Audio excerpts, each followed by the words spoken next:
Eu só quero é ser feliz, andar tranquilamente na favela onde eu nasci, e poder me orgulhar e ter a consciência que o pobre tem seu lugar. O surgimento das favelas na cidade de Belo Horizonte foi consequência do grande número de famílias do campo. Pessoas simples e sem estudos que buscavam na capital melhores condições de vida, principalmente pensando na educação dos próprios filhos e por serem famílias sem recursos financeiros, não tinham condições de comprar uma moradia ou pagar um aluguel. Por causa do planejamento arquitetônico da cidade de Belo Horizonte, houve um crescimento das favelas em torno da cidade, localizando especificamente nos morros. Por exemplo, Favela do Cafezal, Morro do Papagaio, Favela do Euclásio, Morro Santa Lúcia, Pedreira Prado Lopes, Cabana do Pai Tomás, Morro das Pedras, entre outras. Meu nome é Alexandre, sou professor de História, tenho 44 anos e desde 2008 eu trabalho em movimentos dentro das comunidades, periferias e favelas de Belo Horizonte. A Senhora das Favelas de Belo Horizonte é a Pedreira Prado Lopes, a PPL, é a mais antiga, não é a maior. A maior pega o Morro do Papagaio e depois o Complexo da Serra, né, que envolve várias comunidades. Porque quando você fala Morro do Papagaio, você está falando de 3 comunidades dentro do morro. Os primeiros moradores, se você for pegar na questão da formação, quando foi criada a capital, os primeiros moradores que começam a ocupar os espaços vêm dos antigos trabalhadores que construíram a capital. Os primeiros foram para as margens do rio Arrudas e alguns até que você falou a margem da Contorno, tá? Mas e depois começaram a ocupar principalmente a PPL, a Pedreira Prado Lopes. As comunidades que você pega da Serra e do Centro-Sul, essas comunidades começaram a se formar na década de 60, a partir da ocupação, né? Quando começou a ter demanda de trabalho na Centro-Sul, essas pessoas viram de longe e começaram a ocupar ali a Serra do Curral, a parte onde é o Morro das Pedras e tudo mais. Nos anos 80 deu um boom, um crescimento nas comunidades, né? Hoje, a população dentro das comunidades ela é considerável, né? Volto a dizer, 11% da população de Belo Horizonte moram nas comunidades. Belo Horizonte tem uma ausência tremenda de políticas públicas relacionadas a isso, né? Acho que um dos exemplos que a gente pode dar recentemente é a questão do Vila Viva, onde um monte de gente foi desocupada, desalojada, desapropriada das suas casas antigas. Moradores da década de 60 e 70 foram escurrachados até de uma forma muito violenta e julgados para outras regiões para a construção dos predinhos e ter mais área para construção civil. Mas a história de Belo Horizonte, o crescimento urbano, tem muito a ver também com o crescimento das comunidades, né? Você pega até uns anos 80, você tinha 600 mil habitantes, hoje estourou, né? Hoje Belo Horizonte chega a milhões, 3 milhões, é isso? Mais ou menos, um pouquinho. E consequentemente, as comunidades crescem nesse tempo, né? O Centro-Sul está totalmente ocupada, são enormes aglomerações onde mora a maioria das pessoas que trabalham no centro, né? A favela é demais. Se você começar a perceber todo o mecanismo, né? E até toda a discussão quando falam assim, a favela só tem bandido. Bandido não acorda 4 horas da manhã, pega um ônibus arrebentado e vai lá até 6 da tarde, né? Então você pega, a maioria das pessoas são pessoas super do bem. Você sabe quem faz as coisas erradas no morro. Você sabe quem vai morrer no morro. De vez em quando, infelizmente, rola uma bala perdida, mas você sabe exatamente quem vai ser o próximo a cair. São as pessoas que escolhem o caminho errado, né? Mas a maioria, 90% da população hoje das periferias são de trabalhadores. É aquele que acorda 4 horas da manhã para limpar a sala que vocês estudam, aquele que pega o trocador que acorda 3 da manhã para fazer um monte de viagem. E todo o problema ligado à violência tem muito a ver a falta desse acesso que a gente procura tanto. Hoje, dentro das principais favelas de Belo Horizonte, eu cito aí, vou citar 3, que a presença de movimentos de ONGs, de OCIPs é grande, levando cultura e arte, é Morro do Papagaio, Complexo da Serra e o Morro das Pedras. você tem um monte de movimentos culturais, educação, até movimentos pela luta pela moradia, né? O direito à moradia é constitucional, que ajudam e orientam em relação ao acesso. O grande problema das comunidades é a falta de acesso, né? Você tem uma falta de acesso a saneamento básico, a uma educação de qualidade, a falta de espaço, né? A dificuldade de você arrumar um espaço dentro da comunidade é enorme e piorou muito depois das expropriações e da diminuição para passar terreno para as grandes construtoras. Então eu acredito muito que esses movimentos sociais, culturais, não só movimentos sociais, mas voltado à questão de oferecer acesso, amenizam muito, ajudam muito a questão da criminalidade, de dar oportunidades. Mas é um erro pensar e julgar a questão da criminalidade em cima das favelas. Você não encontra plantação de maconha, você não encontra refino de cocaína, você não encontra... As armas não brotam do nada, né? E o lance todo é você mostrar o caminho, dando acesso. E esses movimentos, esses projetos que acontecem nos morros, acabam permitindo, uma porcentagem ainda pequena, mas acaba permitindo a comunidade, somente a meninada, a descobrir um outro lado, né? O lance todo é isso, volto a dizer, o que a gente tem que realmente trabalhar na favela é aumentar o acesso. A palavra é essa, o acesso. A Rádio Favela surgiu no ano de 1979, na favela do Cafezal, no alto bairro da Serra, porém sem licença legal, mas aos poucos foi ganhando sua própria autonomia até se instituir legalmente como uma entidade cultural. Foi o fenômeno de um fenômeno que era o movimento de radiodifusão comunitária e livre do país. Então, um movimento que foi o maior movimento assim, no mundo. Não teve nenhum país do mundo que em 10 anos montou 30 mil transmissores de baixa potência, como aconteceu no Brasil. Então, a Rádio Favela era o fenômeno desse fenômeno. E justamente ela surge em Belo Horizonte, que é uma cidade que surgiram várias outras ações importantes da comunicação no Brasil, né? Até agora, quando chegar a Era do Enter, a gente deixa de ter uma importância muito grande. Vamos ver. Então a Rádio Favela ela foi uma ação igual. Entre os papéis que eu passei para vocês, tem um que não está lá, que é o jornal Wall Street Journal. Sempre quem está mandando no mundo há muito tempo é o dinheiro, não é? Então Wall Street Journal, a Bolsa de Wall Street, então é o jornal para os economistas do mundo. Um dos acontecimentos, eu acho isso mais importante, que era a força, né, da Rádio Favela, no dia que o Armírio Fraga, vocês ouviram falar, o Armírio Fraga, esse seu economista do Aécio Neves, o Armírio Fraga, ele foi do Fernando Henrique Cardoso, e ele é cidadão americano também. Naturalizado. No dia que ele foi indicado pelo Fernando Henrique Cardoso para ser o ministro da Economia, a matéria no Wall Street Journal saiu na página 16, uma matéria desse tamanhozinho aqui falando sobre isso.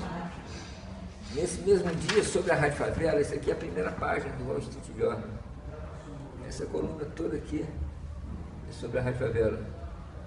Então a Rádio Favela ficou conhecida internacionalmente. Não, essa aqui então foi maior e saiu aqui, ó, o Estado de Minas, como milhares de outros jornais, tem um convênio com o Wall Street Journal de reproduzir. Um caderno da Wall Street Journal. E foi a matéria, foi a Rádio Favela. A rádio ajuda a favelada a entender as agruras do real. Então assim, no Brasil, eu acho até essa época, nenhuma outra matéria sobre o Brasil no Wall Street Journal ocupou a primeira página, né? Nesse período de 10 anos foram montados no Brasil cerca de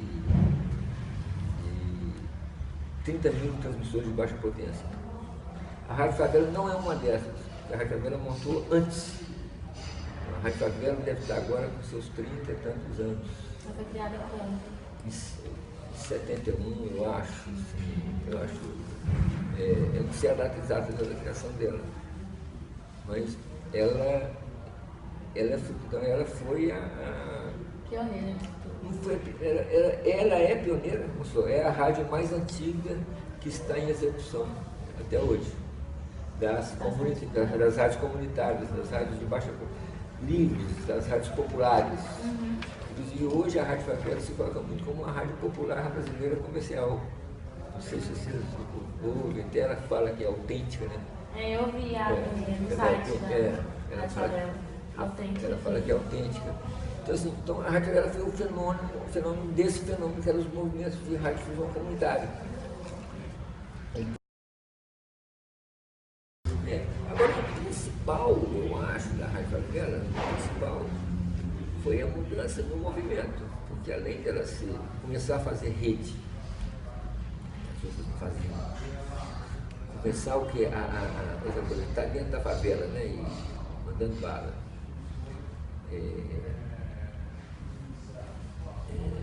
O principal foi a questão do movimento de radiodifusão comunitária do Brasil. Então, assim, e a gente ainda conquistou, né, a outorga de rádio educativa.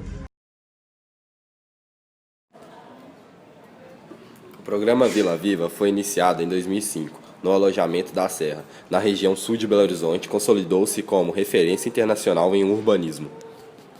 Meu nome é Maria Aparecida Duarte de Paula, sou moradora aqui da Vila São José há 21 anos, há 9 morei na Vila São José e agora estou aqui no residencial Vila Viva. O que a senhora... Mudou que hoje a gente tem um endereço certo, né, dos quais a gente pode chegar, procurar um serviço, a gente tem um endereço fixo. Antes a gente era muito discriminado por causa da gente morar na vila, entendeu? Hoje não, graças a Deus não ocorre mais isso, não tem problema. Já faz 10 anos que eu trabalho num lugar só, então a gente é bem recebido, é visto com outros olhos. Aí mudou totalmente, completamente a vida da gente nesse sentido aí, até mesmo em termos do lar, né? Mudou muito. Melhorasse? Bom, eu acho que melhoras depende muito de cada morador, né? Se os moradores contribuíssem mais, a gente poderia ter mais segurança, a qual a gente não tem muita segurança aqui não, entendeu? Mas o resto tá tudo bem, graças a Deus. A maior diferença é que antes, quando eu morava na vila, eu morava num cômodo com 3 filhos, meu esposo, né? E aquele cômodo eu dividia em 2 partes, cozinha e quarto. E hoje eu tenho, graças a Deus, tenho sala, quarto, cozinha. São 3 quartos, cozinha, banheiro, área de serviço, né? Foi a diferença muito grande que houve nessa parte aí, entendeu? Antes a gente tinha vontade de comprar uma coisa, um móvel, por exemplo, não tinha onde colocar. E graças a Deus hoje o apartamento quase não está nem cabendo tanta coisa. Olha, a violência, como dizem, desde que o mundo é mundo, a violência existe, né? Lá na vila tinha, sim, muitas violências e não é porque a gente mudou pra cá que deixou de existir, não. Existe sim, mas também, graças a Deus, tá mais tranquilo, né? Tá mais calmo. Em questão de moradores, muita gente pensa que depois que mudaram para um apartamento, eles querem ser igual, por exemplo, uma pessoa que mora lá no bairro Alípio de Melo, em qualquer outro bairro, você tá entendendo? Uma pessoa mais chique, aí não dá tanta importância mais para os vizinhos, dos quais a gente na vila tinha essa diferença também. Lá era um por todos e todos por um. Aqui não, aqui é cada um para si, Deus para todos.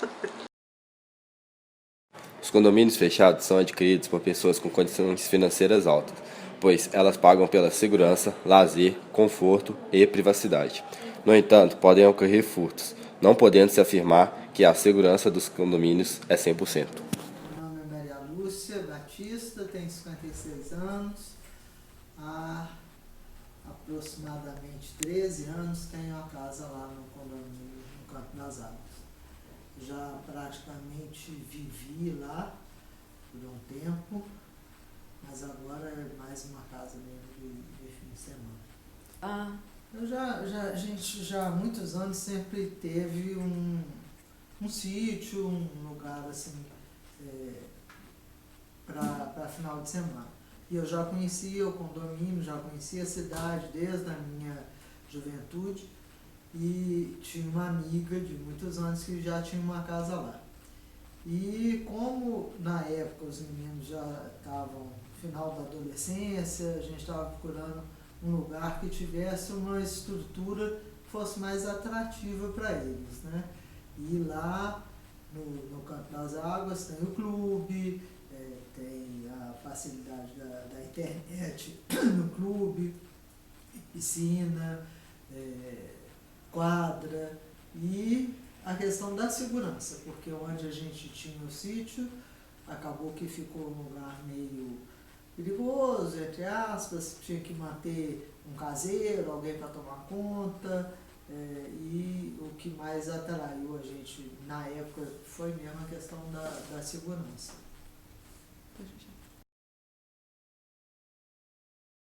A gente paga o condomínio, né? É um condomínio como num prédio, né? Que mantém toda a estrutura.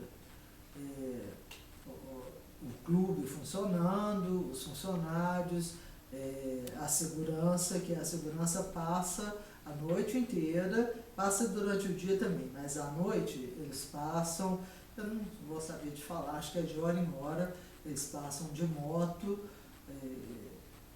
aí qualquer coisa assim estranha, diferente, eles batem, procuram saber. Teve uma vez, por exemplo, que a gente foi fazer uma festa junina e acendemos uma fogueira. Aí daqui a pouco a segurança bateu, porque não pode, a gente não sabia, mas não pode, porque justamente é uma época de muita seca. Então é o perigo de pegar fogo no jardim e espalhar, né? Assim, isso é assembleia de condomínio. Então, puseram a cerca elétrica lá, vamos colocar a cerca elétrica. Isso foi decidido em assembleia no condomínio. Vou te falar, nunca teve problema lá não, mas Riacima já foi uma cidade mais tranquila. Agora já teve um assalto, inclusive, há uns 5 anos na agência dos Correios, mas durante uma festa na cidade, vem gente de fora, tal, mas no condomínio mesmo nunca soube de nenhum problema de entrada de gente, de assalto, assim, de fora não. Mas resolveram pôr a cerca elétrica muito bem. Eu tenho com os meus vizinhos, né? Tu tem um vizinho que praticamente nem vai. Porque o problema é que os lotes são muito próximos. Não sei se vocês separaram, assim, não pode ter muro, o muro pode ter no máximo 80 centímetros, depende do lugar, então são cercas vivas. Então é muito próximo. No carnaval, por exemplo, o vizinho, que é o que eu conheço há mais tempo, que tá lá, aí tava uma música alta pra caramba, não sei o quê, mas é uma coisa que eu pelo menos sempre consegui resolver de vizinho para vizinho. Nunca precisei de interferência da administração, não. Os outros eu não sei como é que é a relação deles, mas já tem gente que mora lá. Antigamente era proibido alugar as casas, agora o vizinho, esse, alugou. Se ele alugou com o povo do condomínio sabendo, eu não sei. Mas eu acho que agora é liberado, porque até no site a gente vê, às vezes, oferecendo para alugar.